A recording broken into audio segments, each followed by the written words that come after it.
in the quiet English town of Hexed, just outside Newcastle. Something impossible happened that would challenge everything we thought we knew about life, death, and the human soul. On May 5, 1957, two innocent sisters were violently killed in a car accident while walking to Sunday church service. Exactly 18 months later, their devastated parents welcomed twin daughters into the world. What followed would become one of the most documented and chilling cases in modern history, a story that forced even the most skeptical scientists to question whether consciousness can truly survive death. The twins would display knowledge they couldn't possibly possess, bear physical marks identical to their deceased sisters, and speak in terrifying detail about their own violent deaths. For 20 years, researchers from the University of Virginia would study this family, documenting evidence that defied every law of science and reason. Before we continue with the story of the Robertson family and their impossible daughters, subscribe to Liturgy of Fear and tell us in the comments what state you're listening from. We love hearing from our community of mystery seekers across America. What you're about to hear isn't folklore or legend. This is a case that was meticulously investigated by Dr. Ian Stevenson, one of the most respected psychiatrists of the 20th century, and documented in peer-reviewed medical journals. The evidence is so compelling, so disturbing that it continues to haunt researchers decades later. In 1957, Hexed was the kind of small English town where everyone knew everyone, where church bells marked the rhythm of life, and where tragedy, when it struck, shattered the entire community. The Robertson family had built their lives around routine and faith. John Robertson, a devout Catholic convert, ran a modest grocery and milk delivery business with his wife Florence, a former Salvation Army member who had embraced Catholicism upon their marriage. Their home buzzed with the energy of a large family. 6 children in total, with 4 boys and 2 precious daughters, who were the light of their parents' eyes. 11-year-old Joanna was the family's little mother, mature beyond her years, with a natural gift for creativity and an unshakable devotion to her younger sister. 6-year-old Jacqueline was Joanna's shadow, a bright, energetic child who followed her older sister everywhere, mimicking her every gesture and hanging on her every word. The two girls were inseparable in that special way that only sisters can be. Jacqueline bore a distinctive scar on her forehead from a childhood accident when she had fallen and struck her head on a metal bucket, leaving a permanent mark that would become significant in ways no one could imagine. She also had a small dark birthmark on her left side, just above her hip. Little details that seemed insignificant at the time. The Robertson family's life revolved around their Catholic faith and their close-knit community. Every Sunday, like clockwork, the family would attend morning service at the local church. The girls loved these walks to church, chattering about their week, their friends, their dreams for the future. Florence would dress them in their finest clothes, and they would skip ahead of their parents, their laughter echoing through the quiet streets of Hexed. But beneath the surface of this picture-perfect family life, John Robertson harbored a secret belief that would soon become central to our story. Despite his devout Catholic faith, or perhaps because of a deeper spiritual curiosity, John had long believed in reincarnation. This belief had taken root when he was just 9 years old after reading a novel that introduced him to the concept. Throughout his adult life, he would pray not just for the salvation of souls, but for proof that consciousness could return, that death was not the final chapter. Florence, practical and grounded in traditional Christian doctrine, found her husband's beliefs troubling, even blasphemous. It was a source of tension in their otherwise harmonious marriage. None of them could have imagined that John's private prayers were about to be answered in the most horrifying way possible. May 5, 1957, dawned bright and clear in Hexed. The Robertson family prepared for their usual Sunday routine: breakfast, getting dressed in their church clothes, and the familiar walk to morning service.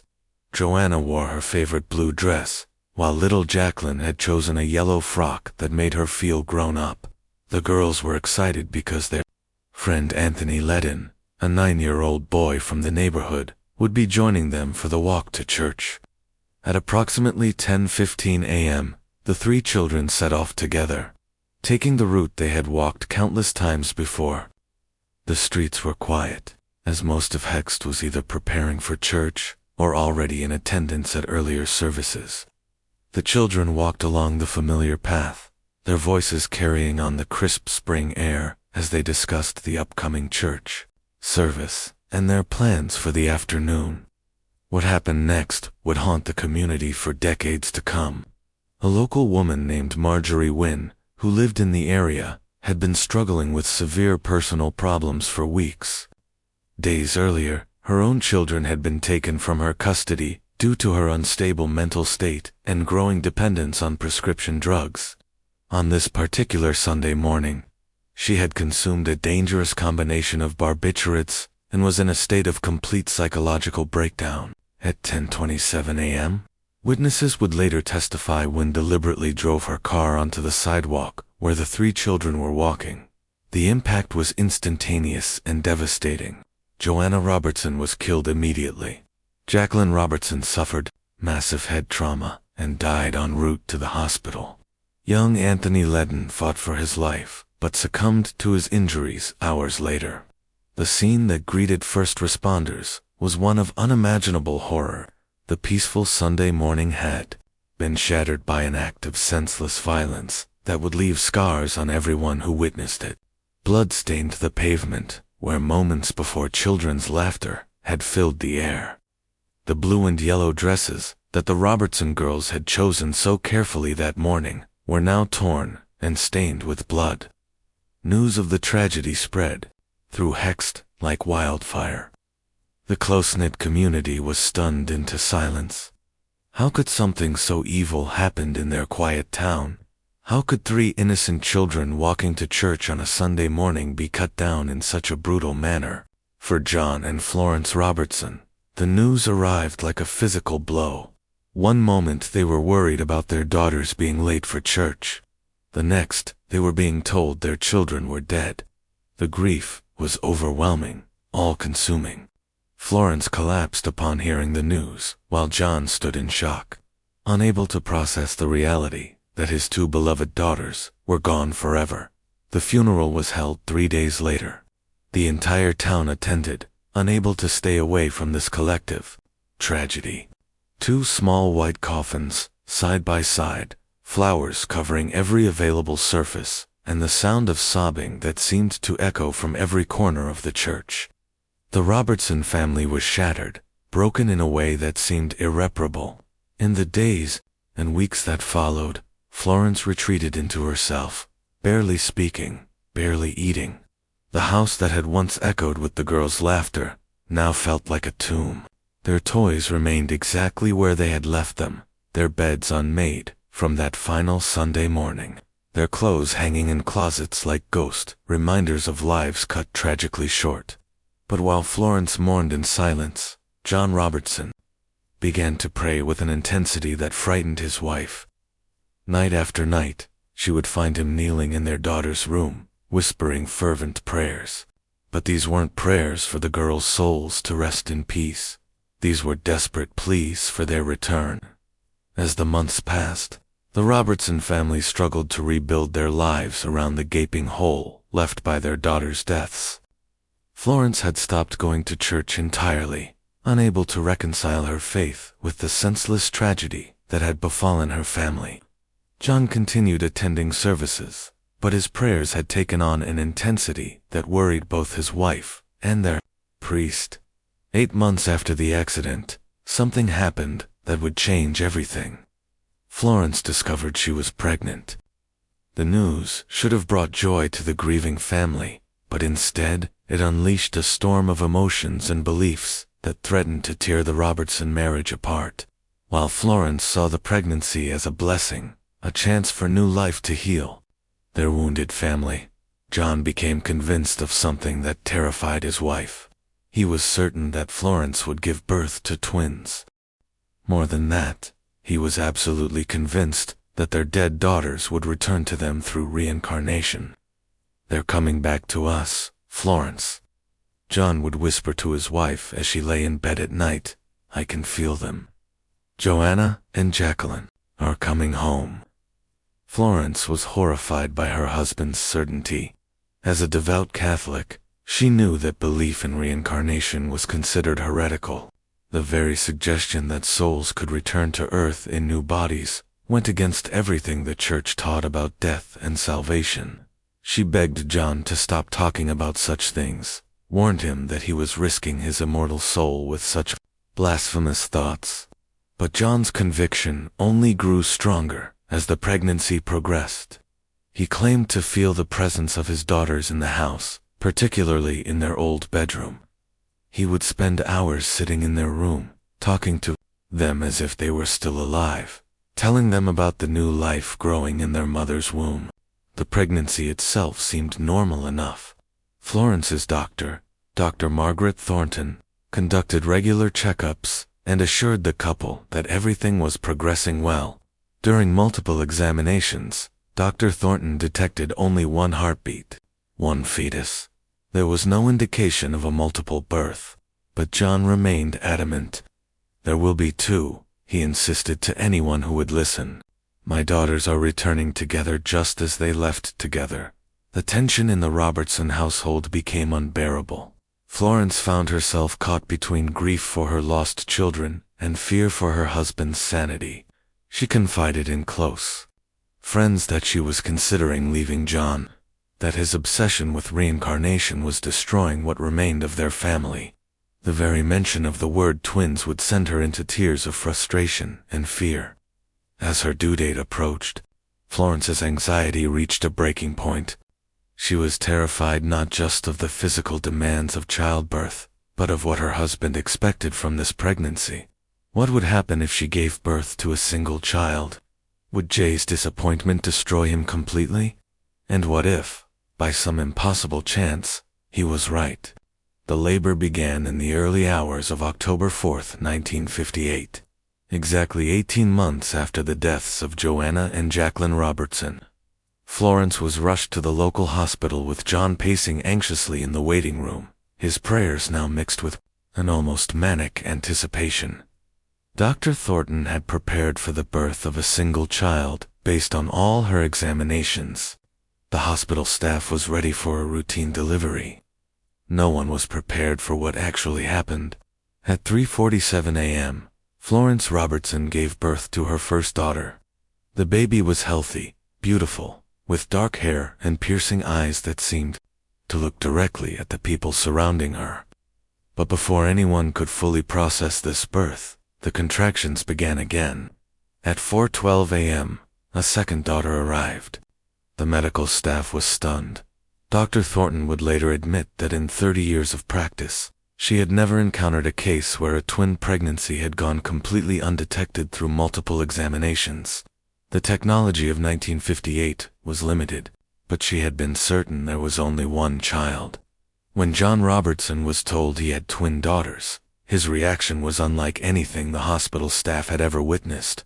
Rather than the typical joy and surprise of a new father, he displayed an almost eerie calm, as if he had known this would happen all along. "Of course, there are two," he said quietly. "Joanna and Jacqueline have come home." The twins were identical, born from the same egg, a fact that would later be confirmed through blood tests. They were named Jillian and Jennifer, and at first glance, they appeared to be perfectly normal, healthy, identical twin sisters. But as the nurses cleaned and examined the babies, something unusual was noted in the medical records. While the twins were genetically identical, sharing the exact same DNA, Jennifer bore distinctive markings that her sister did not possess. On Jennifer's forehead, just above her right eyebrow, was a peculiar birthmark, a raised reddish mark that bore an uncanny resemblance to a scar. The marking was in exactly the same location where Jacqueline Robertson had carried her distinctive scar from the bucket accident. Even more unsettling, Jennifer had a dark round birthmark on her left side, just above her hip. It was identical in size, shape, and location to the birthmark that Jacqueline had possessed. The medical staff found these markings puzzling. Identical twins, by definition, should share the same physical characteristics. They develop from a single fertilized egg and carry identical genetic information. For one twin to have birthmarks that the other lacked was scientifically anomalous. Dr. Thornton documented these markings carefully in the medical records, noting their unusual nature. She had delivered hundreds of twins over her career and had never encountered anything quite like this. The birthmarks were distinctive enough that she photographed them for the hospital records, a decision that would prove crucial to future investigators. When Florence first held her daughters, she felt a complex mixture of emotions. Joy at their safe arrival was tempered by an inexplicable sense of unease. There was something about Jennifer, the twin with the markings that stirred uncomfortable feelings. The baby's eyes seemed older, somehow, more knowing than a newborn's should be. John, meanwhile, studied his new daughters with an intensity that made the nurses uncomfortable. He examined Jennifer's birthmarks with a look of recognition that chilled Florence to the bone. When she asked him what he was thinking, he simply smiled and whispered, "Welcome home, Jacqueline." The family returned to their house in Hexed when the twins were 3 weeks old. But their homecoming would mark the beginning of a series of events that would challenge everything the Robertson family believed about life, death, and the nature of human consciousness. What happened next would attract the attention of researchers from around the world and force even the most skeptical scientists to confront the possibility that some mysteries cannot be explained by conventional understanding. For the first year of the twins' lives, they seemed like perfectly normal babies. They cried, they slept, they reached the typical developmental milestones right on schedule.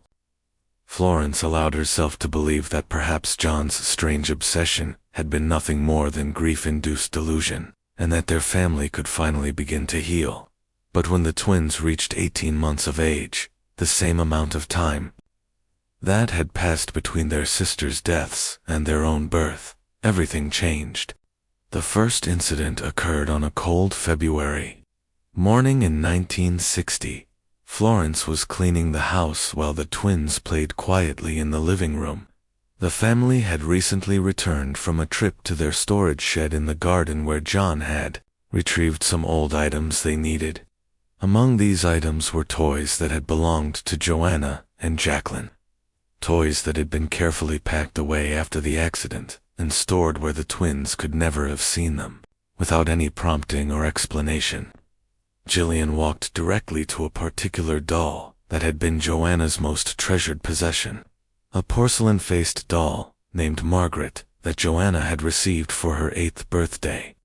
The doll had distinctive features: orange hair, a blue velvet dress, and a small chip on her left hand from where Joanna had accidentally dropped her. Jillian picked up the doll, cradled it, with the exact same protective gesture that Joanna had always used, and said clearly, "Oh, Margaret, I've missed you so much." Florence stood frozen, unable to process what she was witnessing. How could an 18-month-old child know the doll's name? How could she display such familiarity with a toy she had never seen before? But this was only the beginning. Jennifer, meanwhile, had found Jacqueline's favorite toy, a small stuffed rabbit with one ear slightly torn from years of constant companionship. The rabbit had been Jacqueline's bedtime companion for years, the toy she clutched during storms and carried everywhere she went. Jennifer held the rabbit with instant recognition, pressing it against her cheek in exactly the same way Jackie had done countless times. "Bunny," she whispered, using the specific nickname that only Jacqueline had ever used for the toy. Florence called for John, her voice trembling with shock and fear, when he entered the room and saw his daughters playing with the toys of their deceased sisters, displaying knowledge and behaviors they couldn't possibly have learned. His face went white with a mixture of vindication and terror. "You see," he whispered to Florence, "I told you they had come back." But Florence was not ready to accept such an impossible explanation. There had to be a rational reason. Perhaps the children had overheard conversations about the toys. Perhaps they had seen them before and simply remembered. She desperately searched for any logical explanation that didn't involve the supernatural. Over the following weeks, however, the evidence became impossible to ignore.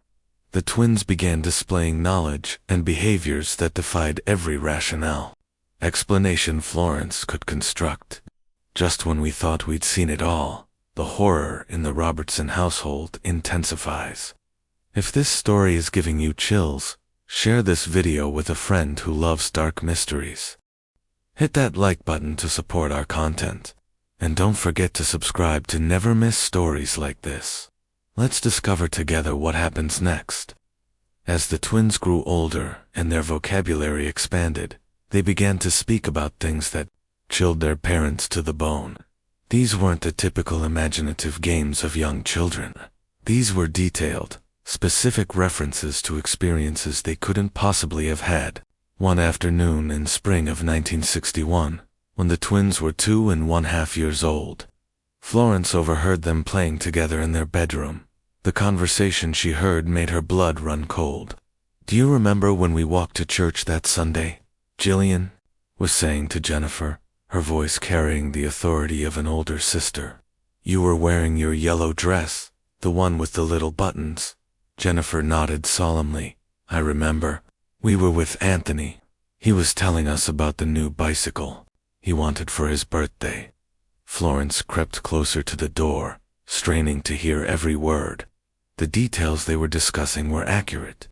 Jacqueline had indeed worn a yellow dress that fatal Sunday, and Anthony Ledden had been talking about wanting a bicycle for his upcoming birthday. "And then the car came," Jennifer continued, her voice becoming small and frightened. "It was so loud, and the lady behind the wheel looked so angry. Do you remember how much it hurt?" Jillian's response sent shivers down Florence's spine. "I remember the blood. There was so much blood, and the sounds, the screaming." Florence burst into the room, her hands shaking. "What are you girls talking about?" she demanded, though part of her didn't want to know the answer. The twins looked up at her with eyes that seemed far too old for their young faces. "We were just remembering," Jillian said simply, "before we came back." The conversations between the twins became a regular occurrence, always. When they thought no one was listening, they would discuss details about their previous life that they couldn't possibly know. The layout of their old bedroom, the names of schoolmates, specific conversations they had supposedly had with their grandmother. But perhaps most disturbing were the moments when they would discuss their own deaths. Florence would sometimes find them comforting each other after nightmares. Nightmares filled with the sound of screeching tires and the impact of metal against flesh. One particularly unsettling incident occurred when the twins were 3 years old. They were playing with dolls when Florence heard Jennifer say to Jillian, "When the car hit us, I couldn't breathe. My nose and mouth were full of blood, and everything went dark." Jillian responded by gently touching Jennifer's forehead, right on the birthmark that matched Jacqueline's scar. "That's where you hit your head," she said softly. "That's where the mark came from." Florence consulted their family doctor about these conversations, worried about the psychological impact such memories might have on her daughters. Dr. Thornton was puzzled, but suggested that children often have vivid imaginations and might be picking up details from overheard adult conversations. But Florence knew this explanation didn't account for the specificity of their knowledge, or for the emotional weight behind their words. These weren't the products of childish imagination. They carried the gravity of actual memory. The most chilling moment came when Jennifer, at age 3½ pointed to her birthmark during bath time and said matter-of-factly, "This is where I got hurt when I fell on the bucket. It never stopped hurting." Even after the first died, Florence's skepticism was crumbling. The evidence was becoming too overwhelming, too specific, too emotionally authentic to dismiss as coincidence or imagination. Word of the Robertson twins had begun to spread beyond their small community. Local newspapers picked up the story, and it wasn't long before it reached the attention of the international research community. In 1963, Dr. Ian Stevenson, a psychiatrist from the University of Virginia, contacted the Robertson family about studying their case. Dr. Stevenson was already well known in academic circles for his research into reported cases of reincarnation. Though his work was often met with skepticism from mainstream science, he had been documenting cases of children who claimed to remember previous lives, traveling around the world to interview families and gather evidence. When Dr. Stevenson first met the Robertson family, the twins were 4 years old, an optimal age for his research, as he had found that children's memories of supposed past lives were strongest between the ages of 3 and 6, typically fading as they grew older. The first thing Dr. Stevenson did was conduct a thorough physical examination of both twins, paying particular attention to Jennifer's distinctive birthmarks. He photographed and measured the markings, noting their exact location and characteristics. He then compared these findings to medical records and photographs of Jacqueline Robertson's scar and birthmark. The correlation was startling. Not only were the marks in identical locations, but they shared the same size, shape, and even texture. Dr. Stevenson noted that Jennifer's forehead marking would become more pronounced during cold weather, exactly as Jacqueline's scar had behaved. Dr. Stevenson conducted extensive interviews with both parents, documenting every incident, every unusual behavior, every statement the twins had made that suggested knowledge of their sisters' lives. He was particularly interested in the timeline of events and the credibility of the witnesses. What impressed Dr. Stevenson most was Florence Robertson's reluctance to accept the reincarnation explanation. Unlike her husband, who embraced the possibility, Florence continued to search for rational explanations. This made her testimony particularly valuable as she had no psychological investment in proving reincarnation. During his visits, Dr. Stevenson observed the twins directly, noting their behaviors and interactions. He watched as they demonstrated familiarity with objects and places from their sisters' lives, displaying knowledge that seemed impossible for children their age to possess. One particularly compelling test occurred when Dr. Stevenson showed the twins photographs of various people from their community, including some who had been friends of Joanna and Jacqueline. Without prompting, the twins were able to identify several individuals by name, including some they had supposedly never met in their current lives. Dr. Stevenson also documented the twins' phobias and fears. Both children displayed an intense fear of automobiles that seemed disproportionate to any normal childhood anxiety. They would become agitated at the sound of car engines and would refuse to walk near busy streets. This fear was particularly pronounced when they encountered cars being driven erratically or at high speeds. The researcher was struck by the twins' different personalities which seemed to mirror those of their deceased sisters. Jillian displayed the nurturing protective instincts that had characterized Joanna, while Jennifer exhibited the more dependent follower personality that had defined Jacqueline. Dr. Stevenson would continue to study the Robertson family for over 20 years, documenting their case in multiple academic papers and books. He considered their story one of the most compelling pieces of evidence for reincarnation he had ever encountered. As the twins grew older, their unusual behaviors and memories continued to manifest in ways that terrified their parents. The children seemed to carry not just the knowledge of their sisters' lives, but also the trauma of their violent deaths. Both Jillian and Jennifer suffered from recurring nightmares that would leave them screaming in the middle of the night. Florence would rush to their bedroom to find them trembling, describing dreams of being hit by cars, of feeling pain and terror, of experiencing the moment of death itself. The lady in the car looked so angry. Jennifer would sob after one of these nightmares. She wanted to hurt us because she was sad about her own children. I could see it in her eyes just before. These dreams were so vivid and traumatic that Florence began sleeping in the twins' bedroom, afraid to leave them alone with their terror-filled memories of events they had supposedly never experienced. The twins' fear of cars became so severe that it impacted their daily lives. They would refuse to ride in vehicles, becoming hysterical at the mere suggestion. When they had to travel by car for necessary trips, they would huddle together in the back seat, clutching each other and whispering reassurances. But perhaps most disturbing were the moments when the twins would comfort each other with knowledge that seemed to come from beyond their current existence. Florence once overheard Gillian telling Jennifer, "Don't worry about the scary dreams. I know it hurt when we died, but we're safe now. We came back together just like we promised we would." The psychological weight of these experiences began to take its toll on the entire family. Florence found herself questioning her own sanity, wondering if she was somehow encouraging these behaviors or misinterpreting normal childhood development. The strain on her marriage with John intensified as his conviction about reincarnation clashed with her desperate need for rational explanations. Their older children, the twins' brothers, also struggled with the situation. They had loved their deceased sisters deeply and found it both wonderful and terrifying to see glimpses of Joanna and Jacqueline in their new siblings. The family dynamics became complex and emotionally charged.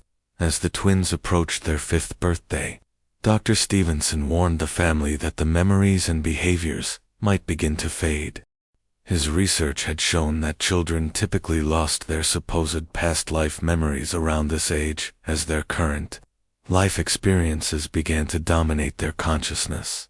Dr. Stevenson's prediction proved accurate. As Gillian and Jennifer approached their fat birthday in 1963, the behaviors and memories that had defined their early years began to fade like morning mist. The change was gradual at first. The twins stopped spontaneously discussing their previous life experiences. They no longer demonstrated the same immediate recognition of their sister's belongings, or showed knowledge of events from before their birth. The intense fear of automobiles began to diminish, though it never completely disappeared. By the time they turned 6, Gillian and Jennifer had no conscious memory of ever claiming to be reincarnated. When asked about their earlier statements and behaviors, they would look confused, as if their parents were describing the experiences of completely different children. Dr. Stevenson documented this transition carefully, noting that the fading of memories coincided with the twins' increased socialization through school and their growing identification with their current lives. It was as if their childhood personalities had been temporarily inhabited by something else, something that had now departed. Florence felt a complex mixture of relief and loss as she watched her daughters become normal children. On one hand, she was grateful that the unsettling behaviors had ended, and her family could begin to live without the constant reminder of tragedy and impossible explanations. On the other hand, she found herself mourning the loss of what had felt like a final connection to Joanna and Jacqueline. John's reaction was different. He viewed the fading of the twins' memories not as a return to normalcy, but as the completion of some cosmic process he didn't fully understand. "They came back to show us that death isn't the end," he would tell anyone who would listen, "and now they've moved on to live their own lives." The twins grew up normally after this transition, excelling in school and developing their own distinct personalities and interests. They maintained a close relationship throughout their childhood and adolescence, but it was the normal bond of sisters, not the otherworldly connection they had seemed to share in their early years. Dr. Stevenson continued to check in with the family periodically, documenting the twins' development and the long-term impact of their early experiences. When he met with Gillian and Jennifer as adults in their 20s, they had no memory of their supposed past life experiences and were somewhat skeptical about the whole concept of reincarnation. However, there was one final unsettling development that occurred when Gillian was 23 years old. In 1981, she began experiencing what she described as inner visions, vivid mental images of playing in a garden with her brothers as a young child. She could describe in perfect detail a house with orchards and specific landscape features. The descriptions perfectly matched the family's former home in Wickham, where they had lived when Joanna was very young. Jillian had never visited this house in her current lifetime, yet her descriptions were so accurate that they shocked her parents and Dr. Stevenson. But these visions faded quickly and never returned. Dr. Stevenson's study of the Robertson twins became one of the cornerstone cases in reincarnation research.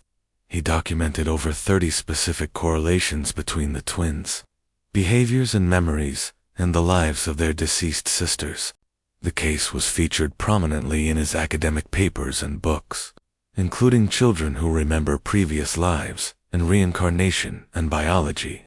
The physical evidence, particularly Jennifer's birthmarks, remained the most compelling aspect of the case. Blood tests confirmed that the twins were monozygotic, identical, meaning they shared identical DNA. This made Jennifer's distinctive markings scientifically anomalous, as identical twins should not have such significant physical differences.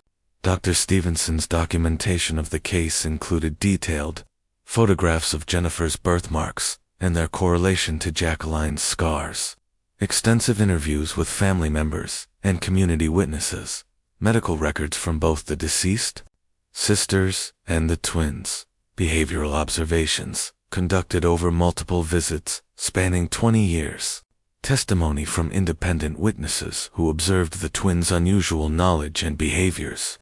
The case attracted both supporters and critics within the scientific community. Skeptics argued that the parents, particularly John, with his strong belief in reincarnation, might have unconsciously influenced the twins' behaviors through suggestion or selective interpretation of normal childhood development. However, supporters pointed to several factors that seemed to argue against this explanation. Florence Robertson's initial skepticism and resistance to the reincarnation interpretation, the specificity and accuracy of the twins' knowledge about events they couldn't have learned through normal means, the physical birthmarks that matched the deceased sister's scars, the consistent pattern of behaviors observed by independent witnesses. Dr. Stevenson himself remained cautious in his CE conclusions, stating that while the case provided compelling evidence for some form of survival of consciousness after death, he could not definitively prove reincarnation. He did note, however, that conventional explanations seemed inadequate to account for all the observed phenomena. The Robertson twins case continues to challenge our understanding of consciousness, memory, and the nature of human identity. Even decades later, researchers and philosophers debate the implications of Dr. Stevenson's findings. What makes this case particularly compelling is not just the individual pieces of evidence, but their cumulative impact. The birthmarks alone might be dismissed as coincidence. The behavioral similarities might be explained by genetics or family influence. The supposed memories might be attributed to imagination or suggestion, but taken together, these elements create a pattern that seems to defy conventional explanation. How do we account for identical twins who share the same DNA but have different birthmarks that match their deceased sister's scars? How do we explain young children's detailed knowledge of events from before their birth?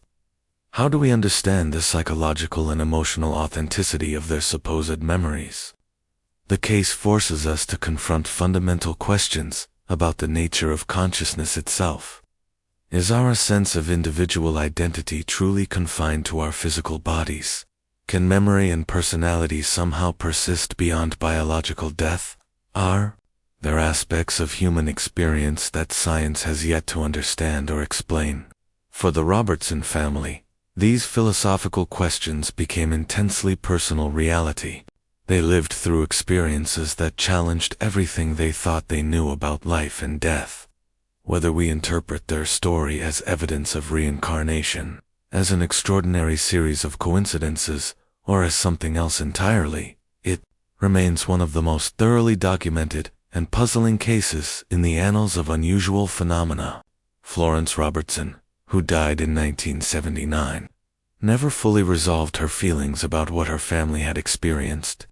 In her final years, she would tell interviewers that while she still struggled with the theological implications of reincarnation, she could not deny what she had witnessed with her own eyes. John Robertson, who passed away in 1985, maintained until his death that his daughters had indeed returned to him through reincarnation. He viewed their brief time, showing memories of their past lives as a gift, a confirmation that love transcends death, and that families can be reunited across the boundaries of mortality. Today, Gillian and Jennifer Robertson live quiet, normal lives as adults. They have families of their own, careers, and the typical concerns of middle-aged women. They remember nothing of their early years when they seem to carry the memories and personalities of their deceased sisters, but their story continues to resonate with researchers, believers, and skeptics alike. Dr. Stevenson's documentation of their case remains one of the most detailed studies ever conducted into alleged reincarnation phenomena. The University of Virginia's Division of Perceptual Studies, which Dr. Stevenson founded, continues to investigate similar cases around the world. The Robertson twins case stands as a testament to the mystery that still surrounds human consciousness and the possibility that death may not be the absolute end we assume it to be. Whether we view their story as compelling evidence for reincarnation, as a fascinating psychological phenomenon, or as an elaborate series of coincidences, it challenges us to keep our minds open to possibilities that extend beyond our current scientific understanding. But there's one more piece to this puzzle that Dr. Stevenson discovered during his decades of research. Something that makes the Robertson case even more extraordinary and terrifying than we've yet revealed. In 1978, when the twins were 20 years old, Dr. Stevenson arranged for comprehensive blood tests to definitively establish their genetic relationship. The results confirmed what had been suspected all along. Gillian and Jennifer were indeed monozygotic twins, sharing identical DNA from a single fertilized egg. This finding was crucial because it made Jennifer's birthmarks scientifically impossible, according to conventional understanding.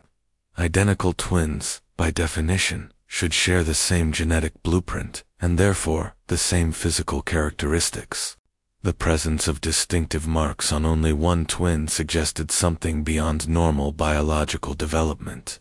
But Dr. Stevenson's investigation revealed something even more unsettling. Through painstaking research into medical records and family histories, he discovered that similar birthmark anomalies appeared in approximately 35% of the reincarnation cases he studied. Children bearing marks that corresponded exactly to wounds or scars from their supposed previous incarnations. This pattern suggested that whatever phenomenon was occurring wasn't limited to the Robertson family. Around the world and cultures, both believing and skeptical of reincarnation, similar cases were being documented.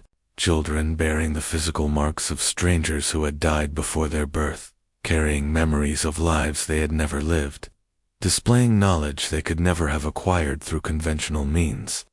The implications were staggering.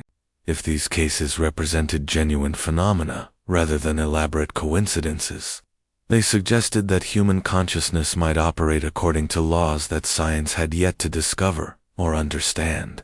Perhaps even more disturbing than the twins' own experiences was what Dr. Stevenson discovered about the community of Hexed itself.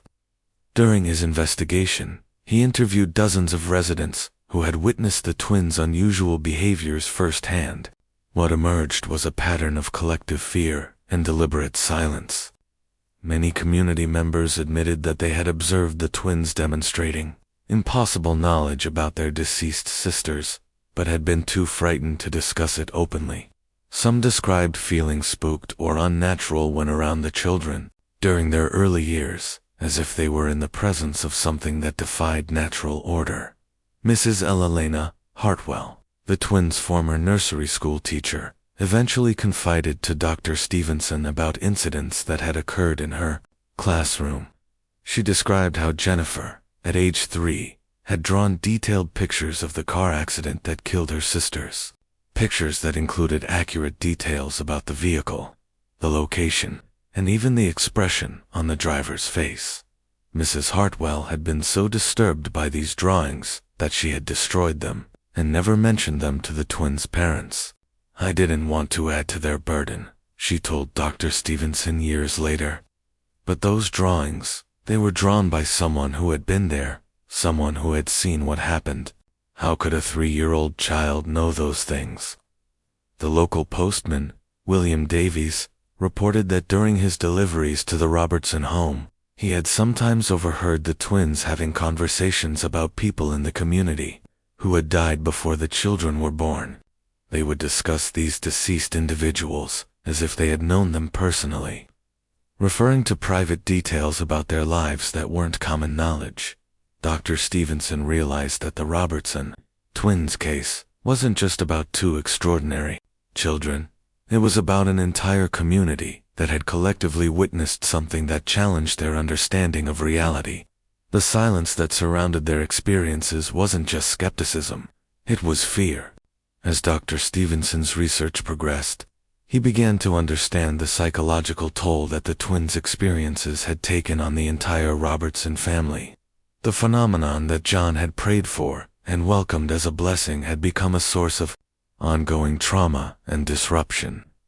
Florence Robertson's health had deteriorated significantly during the twins' early years. She suffered from chronic insomnia, anxiety attacks, and periods of deep depression. Medical records showed that she had been prescribed various medications for stress-related conditions, though she rarely discussed the true source of her distress with her doctors. "How do you explain to a physician that your children remember being murdered?" she once asked Dr. Stevenson during an interview. "How do you describe the feeling of watching your dead daughters looking at you through the eyes of their sisters?" The twins' older brothers also struggled with the situation. They had loved Joanna and Jacqueline deeply, and seeing glimpses of their personalities in the twins created a confusing mixture of joy and grief. Some of the boys reported having nightmares about their deceased sisters, dreams where they were told that death wasn't permanent, and that anyone could return. John Robertson, despite his satisfaction at having his beliefs validated, also paid a psychological price. Friends and neighbors began to avoid him, viewing his certainty about reincarnation as evidence of mental instability. His business suffered as customers felt uncomfortable around him. The Catholic Church eventually asked him to stop attending services after he repeatedly contradicted church doctrine during discussions about death and salvation. "I got what I prayed for," John told Dr. Stevenson in 1982, 3 years before his death. "But I never realized that proof would be so terrifying to live with." One aspect of the case that Dr. Stevenson found particularly compelling was the medical impossibility of Jennifer's birthmarks appearing on only one of 2 identical twins. He consulted with geneticists, dermatologists, and embryologists, seeking any conventional explanation for this phenomenon. Dr. Margaret Fitzgerald, a leading geneticist at Cambridge University, examined Dr. Stevenson's documentation and photographs. Her conclusion was unequivocal. Given that these twins are monozygotic, sharing identical DNA, the presence of distinctive birthmarks on only one child is medically unexplainable using our current understanding of human development. The birthmarks themselves defied normal patterns. Jennifer's forehead marking not only matched the location of Jacqueline's scar, but also exhibited the same unusual characteristics.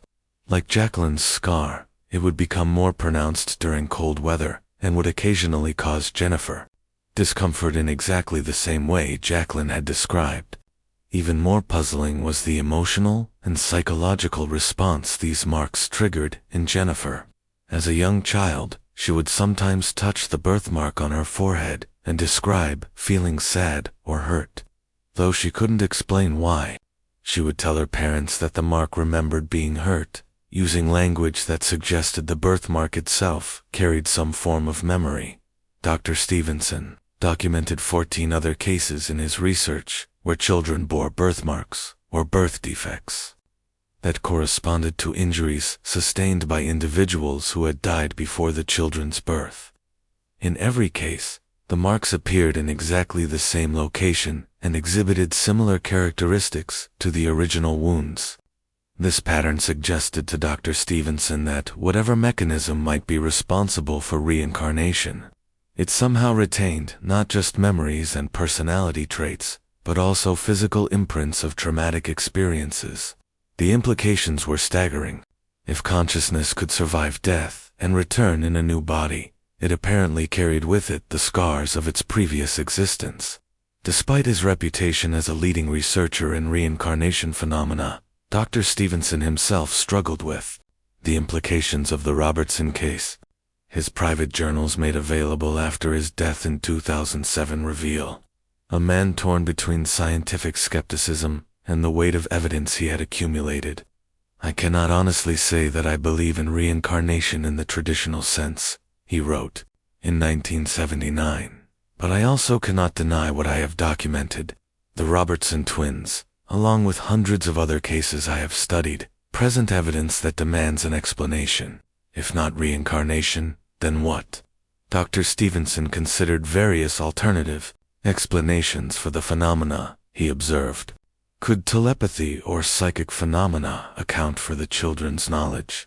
Could some form of genetic memory explain their behaviors?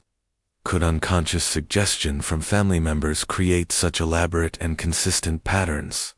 Each potential explanation had serious limitations. Telepathy couldn't account for physical birthmarks. Genetic memory couldn't explain knowledge of specific events and conversations. Suggestion couldn't produce the emotional authenticity and spontaneity of the children's responses. In his final years, Dr. Stevenson began to focus less on proving reincarnation and more on documenting anomalous phenomena that challenged conventional understanding of consciousness and memory. The Robertson case remained central to his work because it combined so many different types of evidence: physical, behavioral, emotional, and testimonial. "Science advances by acknowledging what we cannot yet explain," he wrote in his last paper on the Robertson twins. "These children have shown us that there are aspects of human experience that our current paradigms cannot accommodate. Whether we call it reincarnation or something else entirely, we must remain open to the possibility that consciousness operates according to laws we have yet to discover." The story of the Robertson twins continues to influence research into consciousness and survival after death. The University of Virginia's Division of Perceptual Studies, now directed by Dr. Jim Tucker, continues to investigate similar cases around the world, building on Dr. Stevenson's pioneering work. Modern technology has allowed researchers to conduct more sophisticated investigations than were possible in Dr. Stevenson's era. DNA analysis, brain imaging, and computer databases have provided new tools for verifying and analyzing claimed reincarnation cases. Yet, the fundamental questions raised by cases like the Robertson twins remain as puzzling as ever. The twins themselves, now in their 60s, rarely discuss their early experiences. They have requested privacy and have declined most interview requests in recent decades. However, in a rare statement given to researchers in 2010, Gillian acknowledged that while she has no conscious memory of claiming to be reincarnated, she cannot dismiss the extensive documentation of her childhood behaviors. "I don't remember saying or doing those things," she said. "But I trust that my parents and Dr. Stevenson were honest in their reporting. Something happened to my sister and me during our early years. I don't know what it was, but it was real enough to affect our entire family." Jennifer has been more reluctant to discuss the case at all, but close friends report that she sometimes experiences vivid dreams about events from before her birth. Dreams that disturb her enough that she has sought counseling on several occasions. The Robertson twins case raises profound questions that extend far beyond the specific details of their experiences. If consciousness can somehow survive death and return in a new form, what does this mean for our understanding of personal identity, moral responsibility, and the nature of existence itself? Philosophers and theologians have grappled with these questions for centuries. But cases like the Robertson twins provide specific documented examples that bring abstract theories into sharp focus. If Gillian and Jennifer truly carried the consciousness of their deceased sisters, were they the same individuals returning, or were they new beings influenced by residual memories from previous lives? The case also challenges our understanding of trauma and healing. If consciousness can carry physical and emotional scars from one lifetime to another, what are the implications for psychology and medicine? Could some forms of mental illness or unexplained physical conditions be related to experiences from previous existences? These questions remain unanswered, but the Robertson twins' case ensures that they cannot be easily dismissed, whatever the ultimate explanation for their experiences. Their story demonstrates that human consciousness may be far more complex and mysterious than we currently understand. Perhaps the most haunting aspect of the Robertson twins' case is what it suggests about the nature of love and family bonds. If we accept even the possibility that Joanna and Jacqueline somehow returned to their family as Gillian and Jennifer, it implies that the connections between family members might transcend death itself. The twins' brief period of carrying their sisters' memories lasted only until their FTH birthday, exactly the age that Dr. Stevenson identified as the typical limit for past life recall in children. It was as if their consciousness had been temporarily shared with their deceased sisters, allowing for a final reunion before moving on to live their own lives.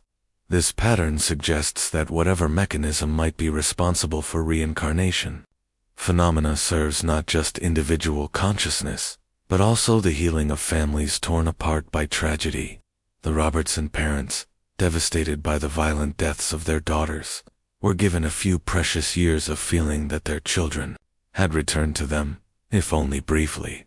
The message seemed to be one of comfort and continuity, that love endures beyond death, that families can be reunited across the boundaries of mortality, and that tragedy, while painful, might not be the end of the story. This mystery shows us that there are aspects of human experience that challenge our deepest assumptions about life, death, and consciousness. The Robertson twins lived through something that defied conventional explanation, leaving us with more questions than answers about the true nature of existence. What do you think of this story? Do you believe everything was revealed, or are there deeper mysteries yet to be uncovered? Could the Robertson twins truly have been the reincarnation of their deceased sisters? Or is there another explanation for their extraordinary experiences? Leave your comment below with your thoughts. If you enjoyed this tale and want more stories that challenge everything you thought you knew about reality, subscribe to Liturgy of Fear. Hit the notification bell and share this video with someone who loves mysteries that blur the line between the possible and impossible. The truth might be stranger than we dare to imagine. See you in the next video, where we'll explore another case that science still cannot explain.